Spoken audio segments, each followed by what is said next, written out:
முருகர் பக்தர்கள் எல்லாருக்குமே வேலை பூஜை செய்யணும் வீட்டில் வச்சு அப்படின்றது ரொம்ப ஆசையாக இருக்கும். இப்போ நீங்கள் வேல் வாங்கணும் அப்படின்னு நினைக்கிறீங்கன்னா ஃபஸ்ட்டு நீங்கள் என்ன செய்யணும்னா, வேல் மாறல் மகா மந்திரம் அப்படின்னு இருக்கு இல்லையா, அதை 48 நாட்கள் படிக்கணும். 48 நாட்கள் முருகன் படத்துக்கு பூ போட்டு விளக்கேற்றி உங்களால் முடிஞ்ச என்ன பிரசாதமோ அதை வச்சு, வாழைப்பழமோ இல்லை கற்கண்டோ திராட்சையோ என்ன உங்ககிட்ட இருக்கோ அது முருகனுக்கு படைச்சிட்டு ஊதுபத்தி கற்பூரம்லாம் ஏற்றிட்டு முருகனை மனசில் நினச்சிக்கிட்டு இந்த வேல்மாறல் மகா மந்திரத்தை படிங்க 48 நாள். அந்த 48 நாள் முடிகிறதுக்குள்ளே கண்டிப்பாக அவங்க வீட்டில் வேல் சேர்த்துரும். எப்படியோ முருகன் வேலை கொண்டு உங்கள் வீட்டில் சேர்த்துருவார்.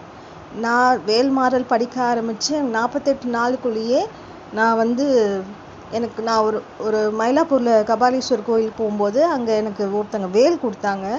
அது கொண்டு நான் வீட்டில் வச்சு அபிஷேகம் பண்ணி பூஜைகள்லாம் செய்து வழிபட்டேன். அதுக்கப்புறம் நானே பித்தளையில் வேல் வாங்கினேன். அப்புறம் கொஞ்ச நாள் கழித்து நானே வெள்ளியில் வேல் வாங்கி வச்சு இப்போ நான் பூஜை செஞ்சிட்ருக்கேன். இது வேல்மாறல் மகா மந்திரம் செய்கிற அற்புதம் இது. வேலை நம்ம வீட்டில் கொண்டு எப்படியாவது சேர்த்துருவார் முருகர்.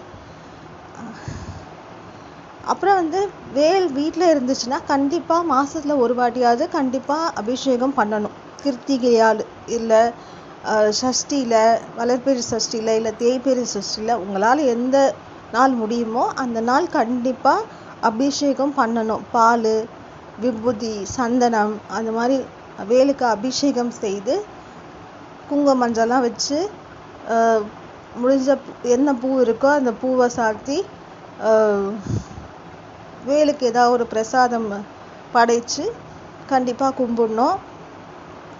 வேல் வீட்டில் இருந்துச்சுன்னா நமக்கு அந்த நெகட்டிவிட்டிஸ் எல்லாம் போயிடும். பாசிட்டிவிட்டி அதிகமாக க்ரியேட் ஆகும். மைண்டில் இருக்க அந்த நெகட்டிவ் தாட்ஸ் எல்லாம் போயிடும். இந்த மாதிரி வேல் கவசமாக இருந்து காப்பாற்றும் நம்மளை. வெற்றிவேல் முருகனுக்கு அரோகரா.